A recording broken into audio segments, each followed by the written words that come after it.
आप देख रहे हैं नेटवर्क 44। आपका हमारी कहानी में स्वागत है। तो चलिए बढ़ते हैं आज की कहानी की ओर। दोस्तों, मेरे भैया के साथ जो घटना घटी उसे आज तक मैं भूल नहीं पाया हूं। क्या हुआ था मेरे भैया के साथ, आज इस कहानी में जानेंगे। तो चलिए बढ़ते हैं आज की कहानी की ओर। मेरा नाम नकुल है और मेरे भैया का नाम अजय है। मैं, मेरे भैया, मम्मी पापा और चाचा चाची के साथ हमारे गांव गया हुआ था। गांव में हमारे दादाजी और दादी रहते थे, तो उन्हीं से मिलने के लिए हमारा पूरा परिवार गया हुआ था। हम करीब 10 दिन तक गांव में ही थे। इन 10 दिनों में हमने खूब मजे किए। अब हमें शहर आना था क्योंकि हमारे स्कूल खुल रहे थे। हमने अपना सामान बांधा और करीब शाम के 6 बजे रेलवे स्टेशन के लिए रवाना हो गए। 7 बजे तक ट्रेन रवाना हो गई। रात के 2 बजे हम हमारे शहर पहुंच गए थे। हम ट्रेन से उतरकर रेलवे स्टेशन से बाहर निकल ही रहे थे कि पापा को प्यास लगने लगी। पापा ने मेरे भैया से कहा, अरे अजय, जाओ और पानी की बोतल में पानी भरकर ले आओ, और हाँ, नकुल को भी अपने साथ ले जाओ। मैं और मेरे भैया हम दोनों बातें करते हुए आगे बढ़ते चले जा रहे थे और अचानक हमने देखा कि एक तांत्रिक एक बेंच पर सो रहा था। ठीक उसी के सामने एक नल की टूटी थी जहां से हमने सबसे पहले पानी भरा।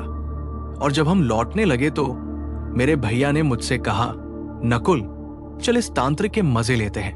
दरअसल मेरे भैया की एक आदत थी कि वो बहुत ही शरारती थे। मैंने अपने भैया से कहा, भैया, अगर पापा को पता लग गया तो बहुत ही मार पड़ेगी। भैया कहने लगे, तू बहुत ही डरपोक है, तू बस चुपचाप देख मैं क्या करता हूं। भैया उस तांत्रिक के पैरों में कभी गुदगुदी करने लगते तो कभी उसके नाक में गुदगुदी करने लगते। हद तो तब हो गई जब भैया ने उसके कानों में जोर से चिल्ला दिया। वो तांत्रिक गुस्से से उठा और भैया को घूरने लगा। भैया उसको देखकर जोर जोर से हंसने लगे। उस तांत्रिक ने भैया से गुस्से में कहा, मूर्ख, तूने ये क्या किया? मुझे उठाकर तूने बहुत बड़ी गलती कर दी। अब इसका अंजाम तुझे भुगतना होगा। तभी उस तांत्रिक ने अपनी झोली में से 3 बोतल निकाली और उन 3 बोतलों को खोलकर कुछ मंत्र बुदबुदाने लगे और भैया पर उड़ा दिया। भैया ने कहा, लगता है ये पागल हो गया है, चल यहां से। फिर हम पानी लेकर पापा के पास आए और पापा ने पानी पिया। फिर हम हमारे घर की तरफ निकल गए।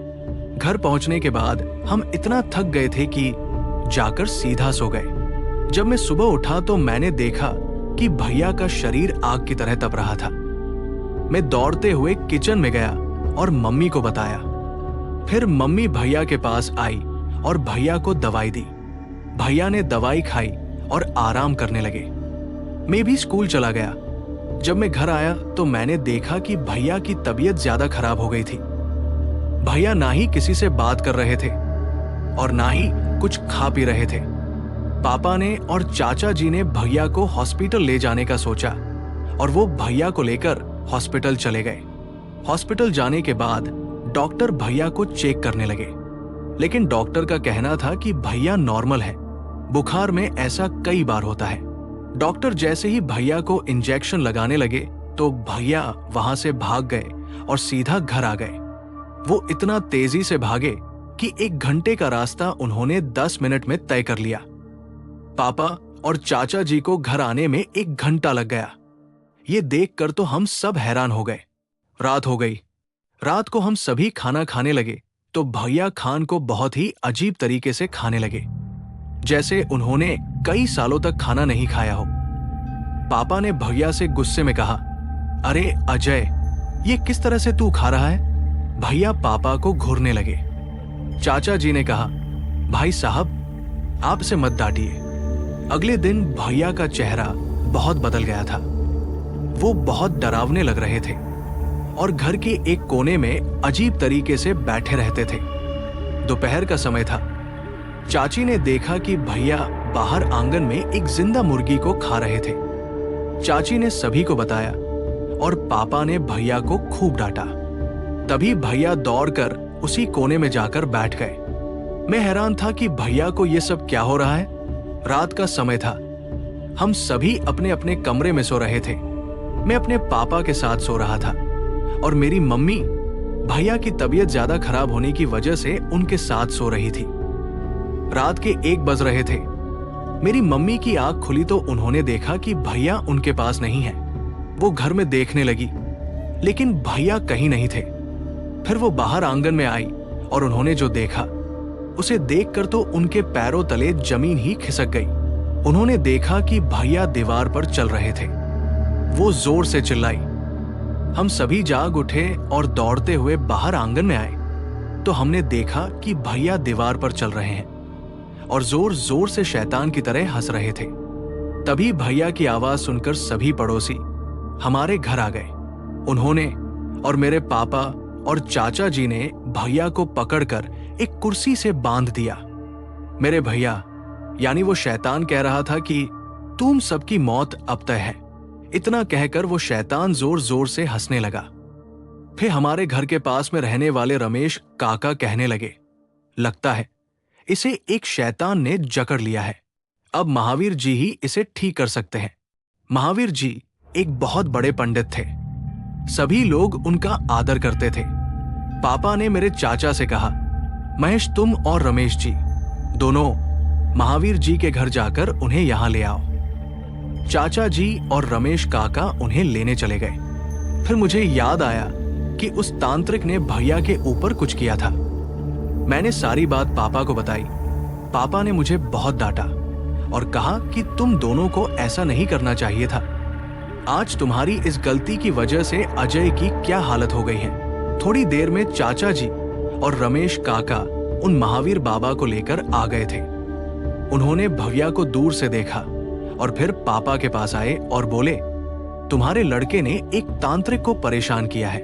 अब हमें उस तांत्रिक के पास जाना होगा और माफी मांगनी होगी।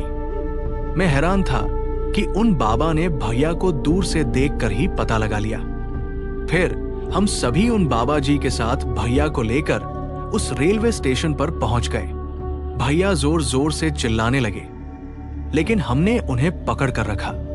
फिर उस बेंच के पास गए जहां वो तांत्रिक सो रहा था। वो एकदम से उठा और कहने लगा, मुझे पता था कि लोग यहां जरूर आओगे। तभी वो बाबा जी कहने लगे, देखो ये बच्चे नादान हैं और इन्होंने जो किया वो नादानी में किया है, इन्हें माफ कर दो। तभी मेरी माँ उस तांत्रिक से कहने लगी, कृपया करके मेरे बच्चे को माफ कर दीजिए और इसे जीवन दान दीजिए। मैं उस तांत्रिक के सामने गया और रोते हुए कहने लगा, आप मेरे भैया को माफ कर दीजिए और हम वादा करते हैं कि आज के बाद हम ऐसी गलती दोबारा नहीं करेंगे। वो तांत्रिक कहने लगा, ठीक है, मैं तुम दोनों को माफ करता हूं। फिर उस तांत्रिक ने 3 बोतलें निकाली और कुछ मंत्र बुदबुदाने लगा। भैया जोर जोर से चिल्ला रहे थे। फिर थोड़ी देर बाद भैया बेहोश हो गए और जब भैया की आंख खुली तो वो नॉर्मल हो गए थे। फिर मेरे भैया ने उस तांत्रिक से माफी मांगी और उस तांत्रिक ने भैया को माफ कर दिया।